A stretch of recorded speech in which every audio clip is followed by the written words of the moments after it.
Good afternoon. Hope that didn't damage your eardrums. Welcome to Let the Videos Stream. I had to think about it. I just want to introduce the panelists today for this discussion. To my left is Mark Sandford. He's the collections strategist and systems librarian at Colgate University Libraries in Hamilton, New York. And to my right, I have Rick Davis, who's the copyright librarian and head of research sharing at the Albert S. Cook Library at Towson University in Towson, Maryland. And my name is Robyn Reed. I am the outreach and student engagement librarian at Union College in lovely Schenectady, New York. And just to kind of give you a little background, the reason we are together is because our friend Dylan McGinty at Canopy brought us together because we were early adopters of the Smart PDA service with Canopy, and we were all enjoying a lot of success in cost savings having gone to that platform. And I was actually talking to Dylan about doing a usage study to find out about teaching practices with streaming on my campus before the Ithaca study. And Dylan said, oh, you should talk to Mark and Rick. So I did, and we ended up having a year-long conversation about our experiences, not only with Canopy, but other streaming platforms and video-related issues at our respective libraries. And so we decided that we needed to open up that conversation to a larger audience to see if other people were having similar experiences. So here we are. So we have a few topics that we have prepared for this discussion today, and just want to kind of give you an idea. So we're going to be talking about selecting, curating, streaming video collections, and navigating the various acquisition models, balancing discovery access with cost containment and long-term financial sustainability, managing licensed content, asserting our fair use rights for converting and streaming, and then educational equity, and then finally sort of getting feedback, talking about the Ithaca survey or research reports that came out on both streaming practices and licensing, as well as teaching practices and usage. So with that, we'll start with our first topic.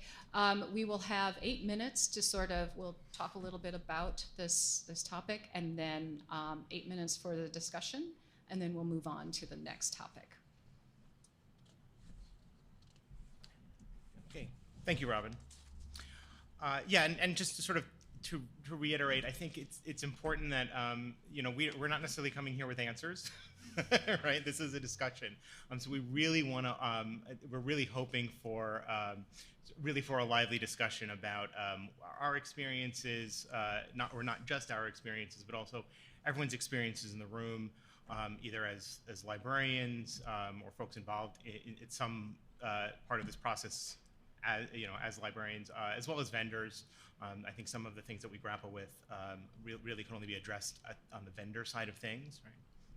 So, so talking about the various acquisition models at Colgate, the way we acquire streaming videos. And I had to make a list because it's varied. As Robyn mentioned, we are part of the Canopy Smart PDA program. So that model is, in a lot of ways, a traditional PDA PDA program. So we have a curated list from their catalog that we make available. There's also a way to mediate. So someone has to request us to add a title into the PDA.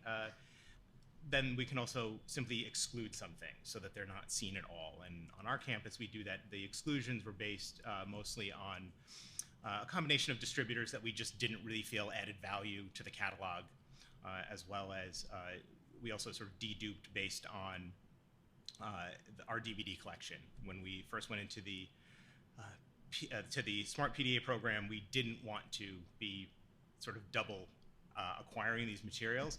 We have since eased back on that, and I think we're going to take a real long, we may actually flip that process entirely, just as pedagogical approaches, especially post-COVID, have changed, and there's more of an expectation that faculty can just have their students watch a video before class. So I think we're gonna revisit that, but at the moment we've excluded those. We also do subscribe to Academic Video Online, so it's a more sort of standard subscription model. It's a package, you pay an annual fee, you have access to the full catalog at no sort of additional costs beyond that, right? And we have, Canopy has deduped that so that we are not offering in the Smart PDA through Canopy any title that is available in Academic Video Online, right? Because we already paid for that once, so. We do get some titles from Swank Digital Campus, not a whole lot. At the moment, we probably have about a dozen licensed directly through Swank, but we do have that available. We have a handful of titles on DocuSeek, a handful of titles on films.com, individually acquired or licensed titles.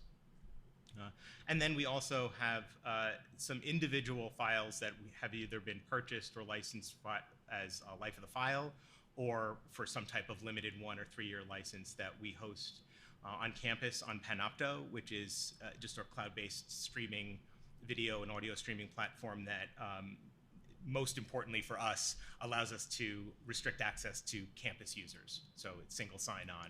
So a distributor or a filmmaker can give us that file, and we can say we promise only our users will have access to it. So it really, it's a very broad range of models for how we're acquiring videos, and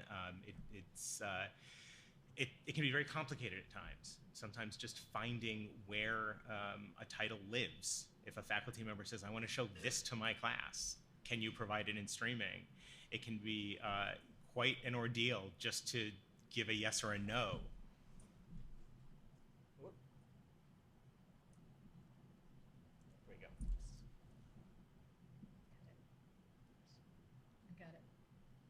Sorry about that.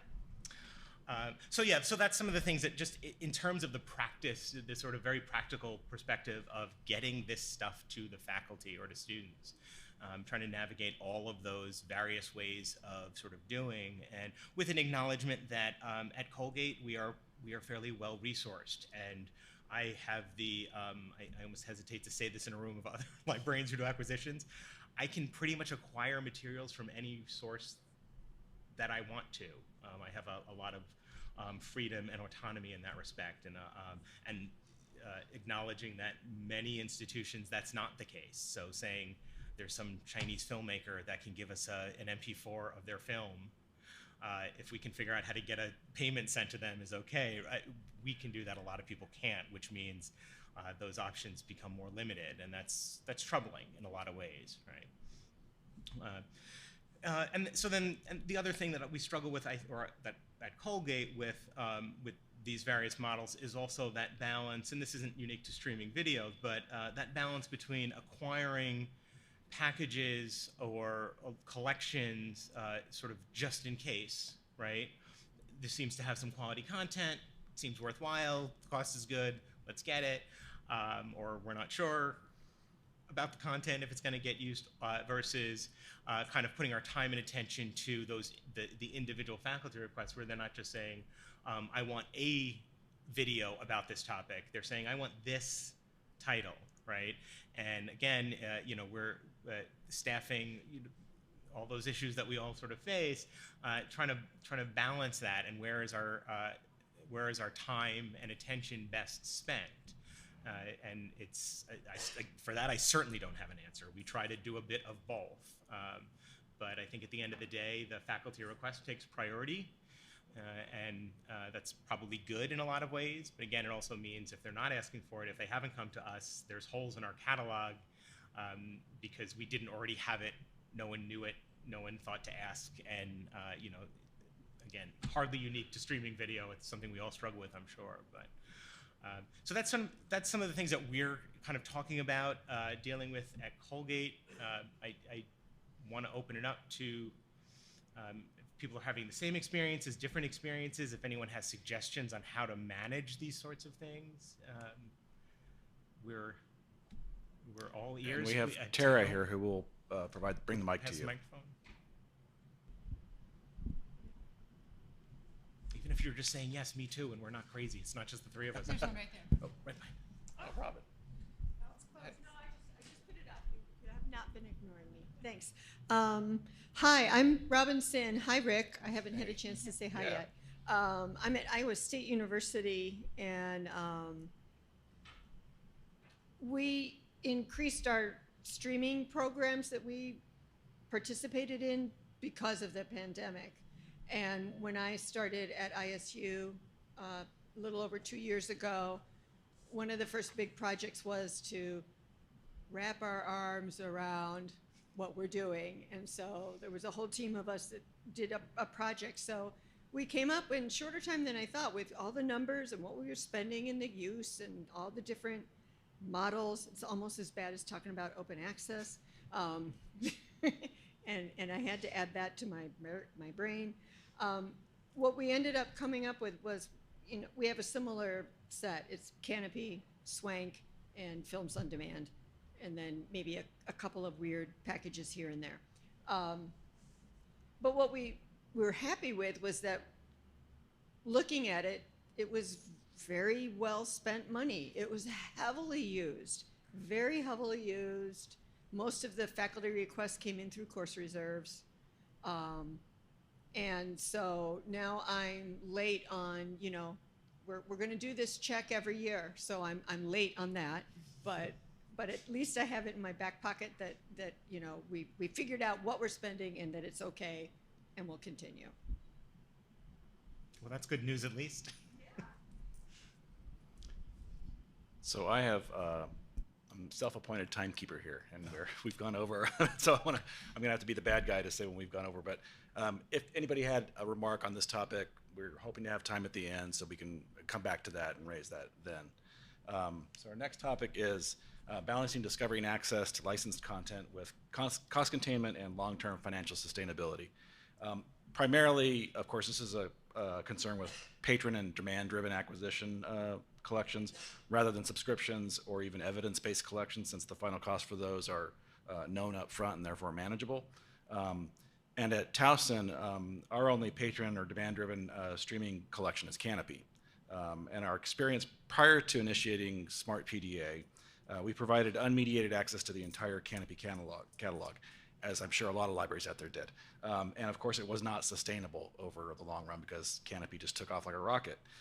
Our users weren't having any trouble finding the Canopy content. So adding them to the catalog and increasing their discoverability just sort of seemed like adding fuel to a raging fire. But we did want to maximize the return on investment on our triggered titles. So we decided at first to only add the actively licensed Canopy titles to our discovery layer. And for us, that's EBSCO Discovery Service, EDS. Since Canopy didn't already exist as a database that we can enable in EDS, we had EBSCO create a custom database for our licensed PDA and upfront titles. And then we were able to upload via FTP the MARC data provided by Canopy to populate this custom database. And we refreshed that data every 2 weeks, which was often enough to avoid the discovery layer from becoming out of sync with our day-to-day holdings in Canopy as licenses expired and new titles were triggered. Once we moved to Smart PDA and got our spending curve under control, we decided to try adding all of the titles in our Canopy collection to discovery. And again, this is not the entire Canopy catalog, it's just what's available to us in our catalog, starting in January of this year. And there has been, I was a little concerned, but thankfully there's been no significant increase in triggered licenses since then. And I assume that might be because our Smart PDA collection has significantly fewer titles in it than the open catalog did. But also perhaps because our users aren't really using the discovery layer to discover Canopy content. They may be going directly to the Canopy search interface instead.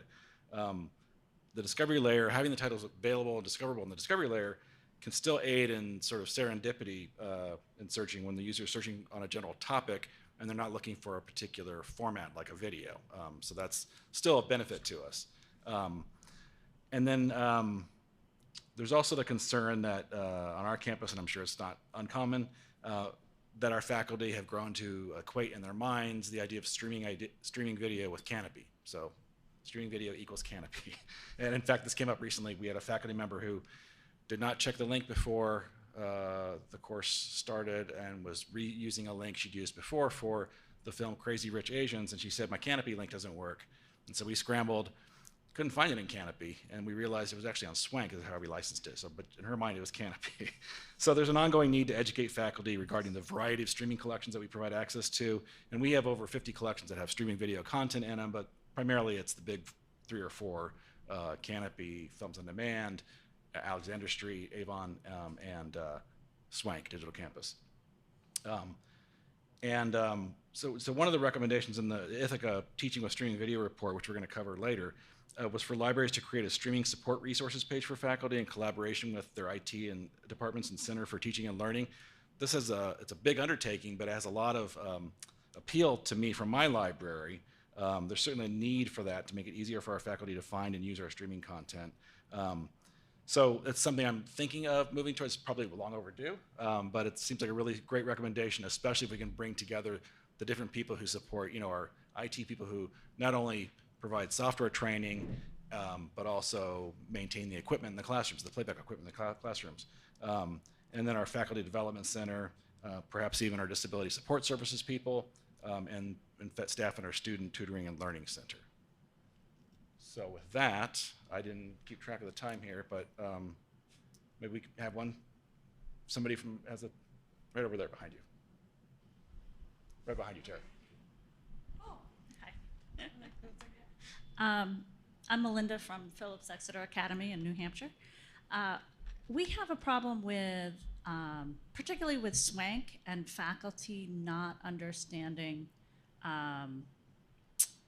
the fact that they can't stream to the entire class at once. Is anybody else experiencing that? You mean like over Zoom or in the face-to-face classroom? In the face-to-face classroom, because we have separate, I don't know how your access is, but our license is for an instructor to assign the videos to the students, and then the students have a separate login. Oh, yeah. And it all goes through our single sign-on as well. So. Is that a common setup for other? Can you raise your hands if you have that? No. Maybe it's because we're a high school and we have under 18. Yeah. Okay. It's a pain. Just saying. I can imagine. Well, the reason I asked if it was over Zoom because we had that issue where we had licensed some films for an instructor, and she was teaching a Zoom class, and she was going to show a clip from Kenneth Branagh's Henry V, and she suddenly discovered there was audio, but there was no video. The screen was black, and that was a total surprise. So she had to scramble and go find those clips, those scenes in the moment on YouTube, and show those instead. And we later found out that's a part of the design in Swank. They, because of their license obligations, say they cannot allow films to be shown on platforms like Zoom and WebEx. So we registered our complaint and let it be known that that was not really very realistic in the current educational environment. Hey, I'm Mike from Swank. Oh, great. Hey, Mike. Your license does cover both. Your license does cover both. You are covered to do that. It does, it covers both. It was meant to do classroom use originally, and then the added bonus is have the students access their own, but it was developed to use in course. So you're good to go. If you have any questions, give us a call. Okay. No, yeah, and if you have any questions, we'll walk you through it. Yeah. You're welcome. Well, Tara, there's someone in the back behind you. If that's all we do, I'm calling this session a success. Thank you. We solved someone's problem. Excellent. We're done. This is Mr. Yang from Marymount University. Just a quick question. Talk about the financial sustainability.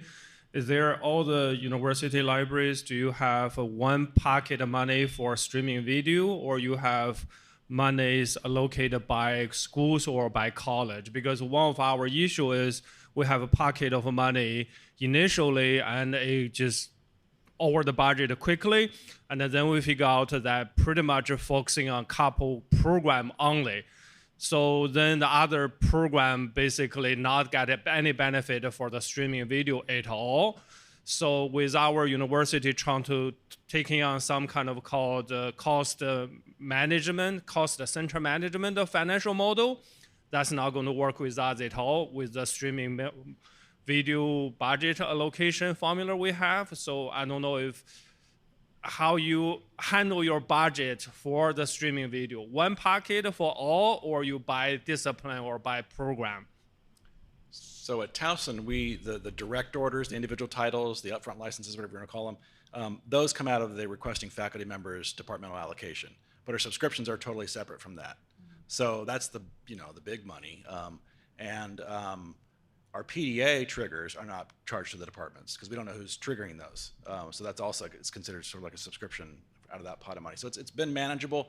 Now, I see your point because of course streaming licenses, they're over $100 minimum for a 1-year license. So if you have your department has a very small allocation, you're going to burn through that very quickly if you use a lot of video. One thing we've done in the past at my school, at least for books that are expensive, try to find if there's 2 or 3 departments who can get use out of it and see if they will all chip in money towards it. I don't know if that's feasible at your environment, but that's one thing we've done for that kind of situation. Ours come out of one single pot. We don't charge any of the departments, so it's a single pot. Yeah, ours as well. I've never used a mic. Can y'all hear me? Okay, I'm talking very quietly. It's hard. At my university, I'm the electronic resources management librarian for UNC Charlotte. We do have one pool for streaming videos, but we have a limit of 3 films per instructor per semester to try to curve that cost issue, because otherwise we do get professors who want 10 films for one class, and it's just not feasible. Once they hit that 4th film, we try to encourage them to seek out funding from like our subject librarians' specific department pools that they would usually use. The other exception might be if a film is like $1,000, then we might have to also tell them we cannot afford that. But it seems very reasonable. We don't really get complaints on the 3 film limit too often. Yeah. Okay, I'm going to be timekeeper and say we go on to our next topic. Managing licensed content, the fun one. Yeah, so within my department, we're small. So it's essentially me and Amanda, a staff member, who manages this on the day-to-day sort of side. So yeah, some of the things that we struggle with, and I'm sorry that I'm sure that this isn't unique. Renewals are tough for our limited time licenses, 1 or 3 years. We don't always know who, going back to those acquisition models, depending on the method by which we acquired a license. If it was a license triggered through the PDA, for instance, for Canopy, we don't know who, how, why that was triggered. Was it a bunch of students watching it in their dorm room for fun? Probably not. But if it was a faculty request, if it's not in course reserves, we don't know who asked for it. So if we can just roll it over in the PDA, that's great. That's typically what we do. We just leave it alone. It's still in Canopy. If another license gets triggered, that's fine. It gets tricky when it's leaving Canopy. And we have the option to perhaps purchase perpetual license, or at least to say, oh, we still have time to get a 3-year license. We can buy ourselves some time. I certainly don't have a good answer for like how it just sort of sometimes you think, well, that seems like a title that's probably going to keep getting used.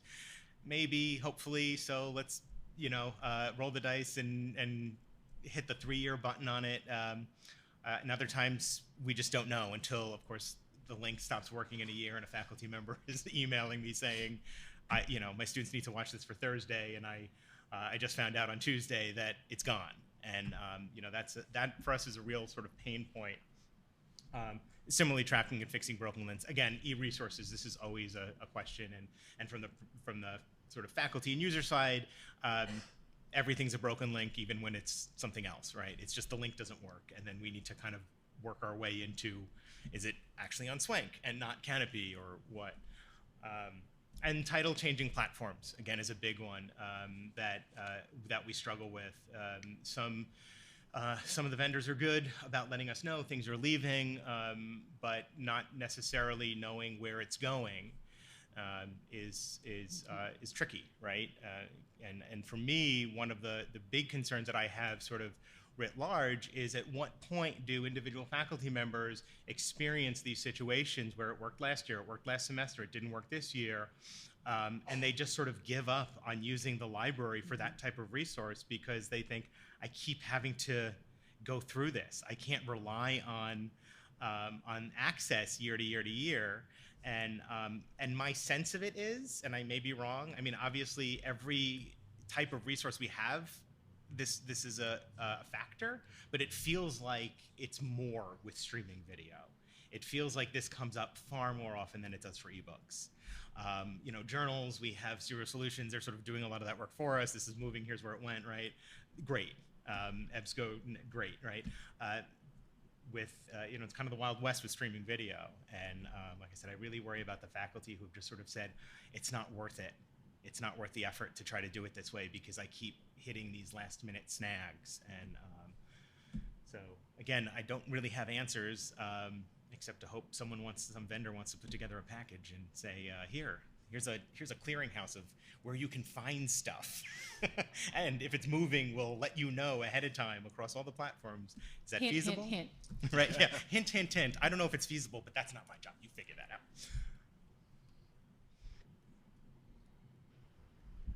Hi, thank you. I'm Michael from Sage, the director for visual media. So I'm not offended that no one's mentioned Sage yet, by the way. I would just want to ask about what you would like to see from vendors around sort of managing this a bit more closely. One of the things we've tried to do with our kind of content licenses is try to standardize a calendarization of our licensing agreements. So at the very least, you're not having kind of expirations in March, in May. So it's all January to kind of December basis of all the content licensing. So at least that's some level of predictability. But is there anything more, or what more could we do around? Because obviously there's an inevitability about some under a subscription model that some licenses are just going to expire and we can't renew them. What more would you like to see? Is it sort of an assurance of replacements, or sort of just something else on communication and messaging, or sort of, anything that would be helpful from your standpoint? I think certainly what you mentioned, suggestions would be great. I mean, if I do know a faculty who wants that title and we know it's going away, if I can easily recommend, say, oh, by the way, here's 2 or 3 titles that are similar that we do have access to, that we will continue to have access to. I think that would be useful. In those cases, it's not always possible, but yeah, I mean, I think just understanding the realities that, as you said, you're not getting perpetual, forever, permanent licenses on these deals with these distributors. Things are going to change, but the more stability and the more reliability, I think just whatever that looks like, right, is always going to be better. And as much communication as possible. I mean, if something is moving away, and I realize you may not have this information, but if Sage or Canopy can say this is coming off of our platform, it's moving to this platform.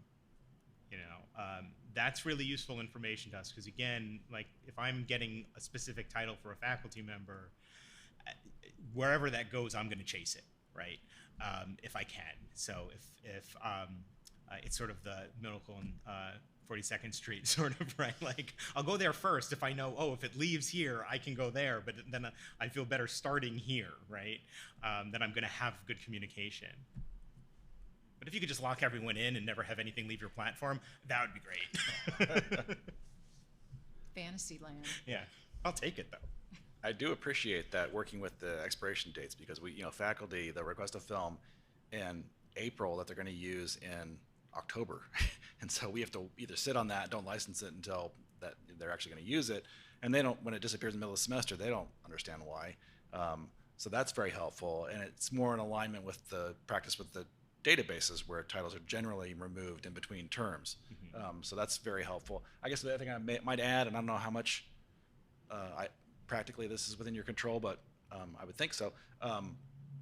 To the extent possible, making sure that your titles are adequately, correctly represented in the metadata you give to, discovery layers. So that would be a big help, because I worry about people getting broken links or content that's not there, just giving up. As Mark said earlier, that happens.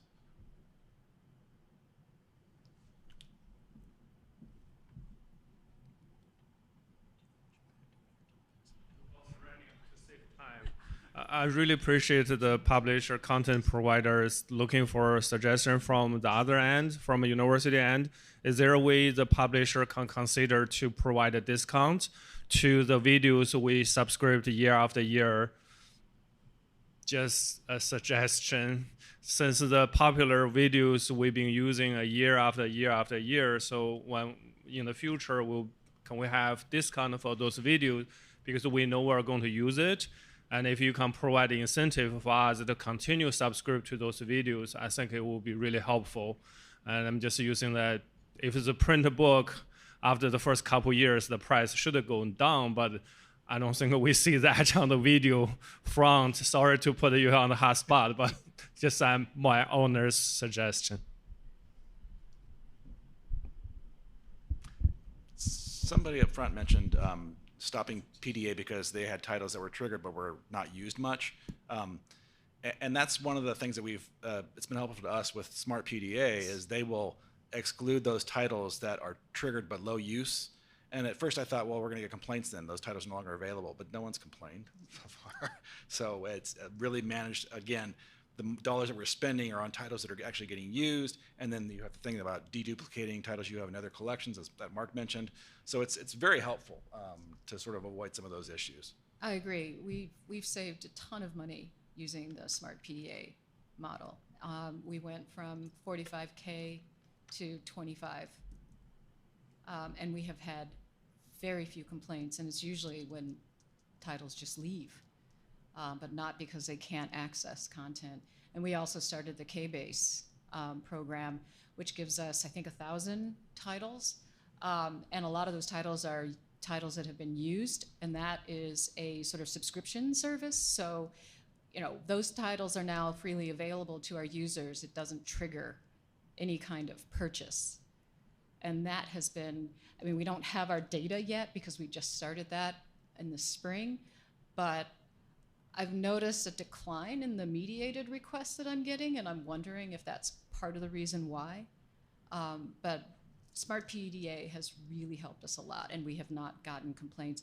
We had a couple of complaints at the beginning with mediated titles from faculty who would complain about pretty much anything. So kind of went, to the, but I monitor.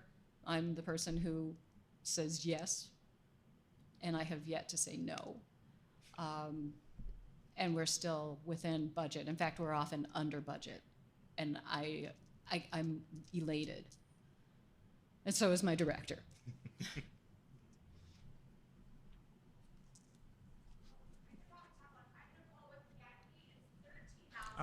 I'm going to... So that was, because it's being recorded, 13,000 titles in K-Base? Yes, so it's it was 13,000 and growing. Sorry. That's okay. If you said 1,000, so I was like, oh, I better correct that. Yeah, It's please, 13,000. yeah. Yes. 13,000, wow. So I want to, when we set this up, Robyn sort of drew the short straw and got the last two topics. So I don't want to, and before I go on, and I don't want to open the copyright can of worms and not ever come out of it. So let's jump maybe ahead to the next topic. All right, and so educational equity, all the things that we're talking about here when we talk about access and titles that disappear or titles that are not available, it's been weighing heavily on my mind because, of course, like I said at the beginning, I did a usage study for teaching practices at my own campus. I did this before I knew that Ithaca was doing a study. And one of the things that came up during this conversation was practices when content's not available on any of our streaming services. And it ranged from most faculty doing what they could to find content that was available on the streaming services or at least somewhere else. YouTube, of course, is the platform of choice when we're trying to find content that's not available in any of our library streaming services, Vimeo. But most faculty are cognizant of the fact that students may or may not have access to, sort of direct-to-consumer platforms like Netflix, Prime, those platforms. But I'm worried that with the sort of move toward exclusivity and writing, the rights to these films, and especially on the sort of the Netflix and the Prime platforms. And I know Tubi's available and there's a lot of content on Tubi. I'm concerned, and I wondered if other people were concerned about this exclusivity and what that means, because we have, Union's an affluent campus for the most part, but we do have a fair number of students who don't have access to these platforms, because in order to have access to those platforms, they don't have credit cards or even debit cards to use. And so my concern is, and one of the reasons why I'm an advocate for making sure that the library has access to as much content as possible, is because this move is problematic for students, and I believe probably will become more problematic as time goes on when DVDs are not being made available. So I just wondered if any people out there were thinking about this and concerned, and is this an issue on your campus?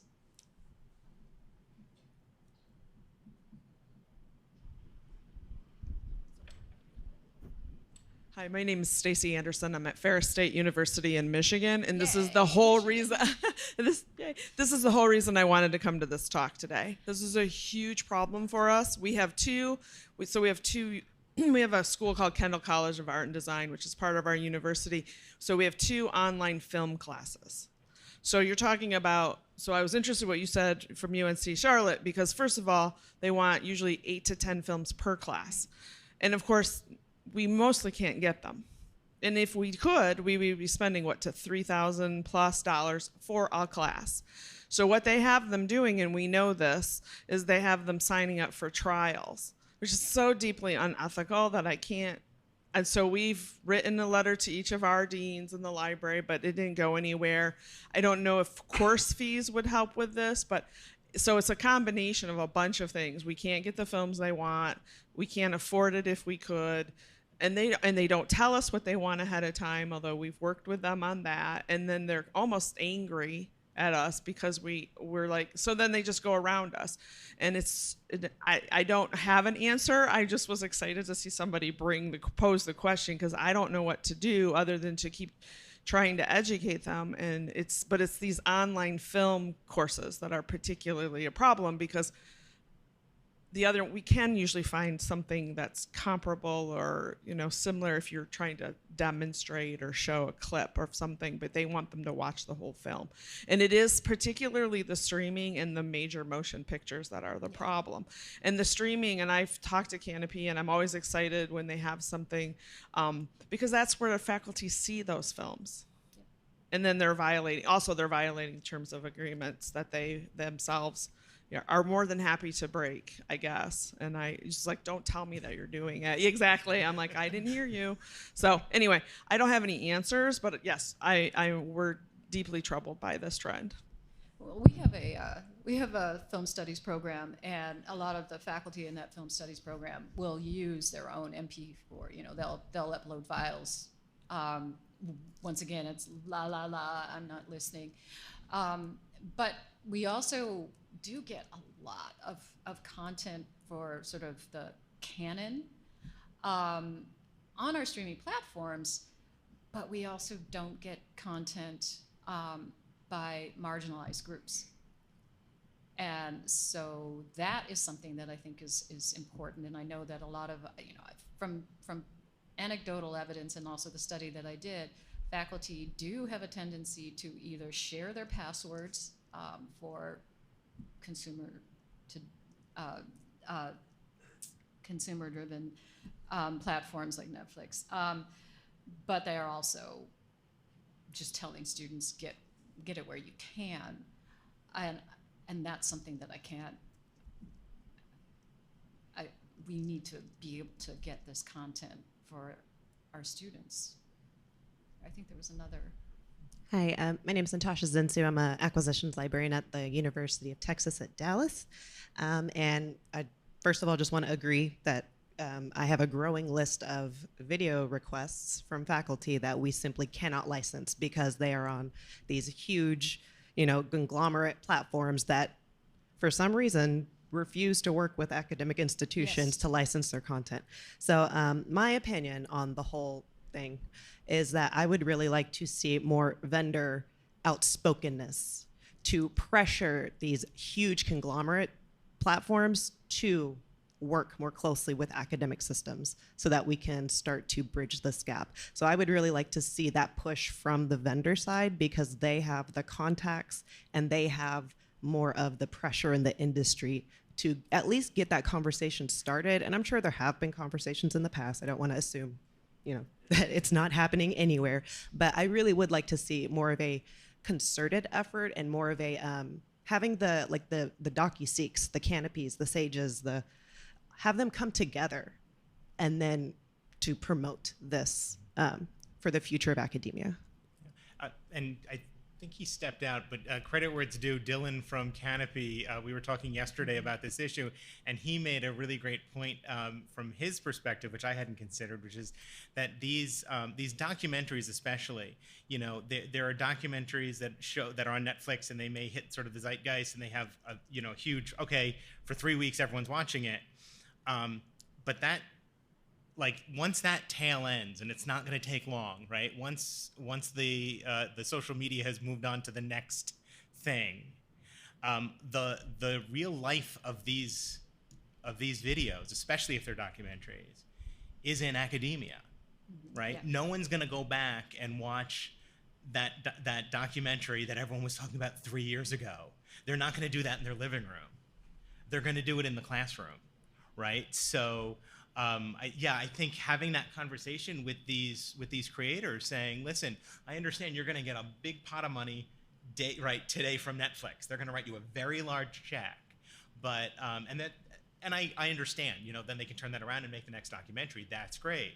But if they really want this to be something that is used and studied, and that information to really kind of live beyond those few moments, we're the ones who are going to do that, right? It's the academic institutions, it's the academic publishers who are going to provide that life. And I think, kind of really having that conversation, which we can't have. I mean, no documentary filmmaker is talking to me, right? I think it's worthwhile. Yeah. Yeah, and the purpose of including this in this presentation was so that those vendors who did come to this session would hear what we're saying about this, because it is problematic. And I know that they have limitations too. I mean, that's one of the conversations we had with Dylan last night, is that there are limitations for them too, and they are trying to get access. But. So this is Mike from Swank. And I wanted to touch base on what Natasha just said. So don't discount your help, because we worked with University of Delaware. They actually submitted a use case to Amazon, and they were instrumental in us getting access to all of the Amazon content.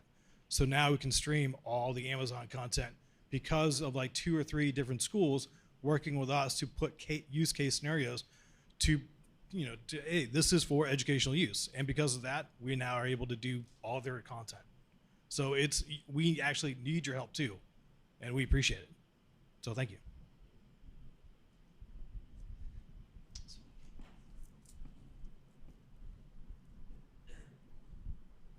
Hi, I'm Bridget. I'm the acquisitions data specialist at Dartmouth College.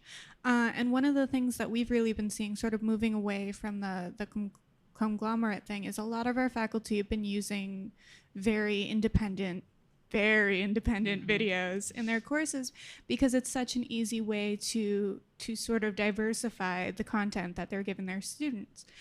But it's not easy for us because a lot of these people selling these videos, they've never written an invoice before. Many of them don't speak English. So I was wondering if anyone had any other experiences or advice on this, because we're really struggling with it.